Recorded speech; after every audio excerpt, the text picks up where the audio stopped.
Tools, Insta, snap, Twitter. ఈ 3 కనిపెట్టిన వాళ్ళు ఎవరు?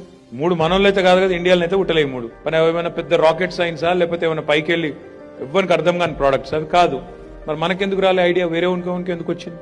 నాకు దగ్గరికి ఒకసారి ఈయన వచ్చిండే, ఊబర్ ఆయన ఫౌండర్ ట్రావిస్ అని ఉంటాడు, ఆయన వచ్చిండు. వస్తే నేను అడిగిన, మేము ఆయన సీ ఆఫ్ చేస్తుంది పోయేటప్పుడు కేసీఆర్ గారిని కలిసిండు, నేను బయట పంపించేటప్పుడు కార్ ఎక్కేటప్పుడు ఇద్దరం కలిసి పోతున్నాం. అడిగిన, నీకు ఎట్లా ఐడియా వచ్చింది బాస్ ఇది అన్న, ఏది ఊబర్?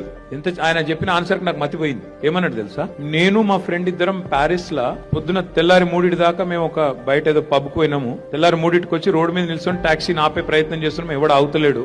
ఆ రోజు నా ఫ్రెండ్ అన్నాడు, అరే ఒక బటన్ నొత్తితే టాక్సీ వస్తే ఎంత బాగుంటదిరా అన్నాడు. ఆ రోజు థాట్ వచ్చి ఐడియా వచ్చి తయారు చేసిన అన్నాడు. ఇట్లాంటి చిన్న చిన్న ఇన్పుట్స్, చిన్న చిన్న ఐడియాలు మనకుంటే మనం కూడా వాటిని ఎట్లా ఇంప్లిమెంట్ చేయాలి, మనం ఎట్లా ఒక ఎంటర్ప్రైజ్ స్టార్ట్ చేయాలి, మనం ఎట్లా 10 మందికి ఉపాధి కల్పించాలి, వెల్త్ క్రియేట్ చేయాలి అనే ఆలోచన చేయాలి. ఎంతసేపు నేను పోయి అందులో పనిచేస్తా ఇంట్లో పనిచేస్తా కాదు. మీకు ఐడియా ఉంటే you can walk in with an idea into T Hub or T Works and you can walk out with a product. That is one culture I would love to see Indian youth focus on.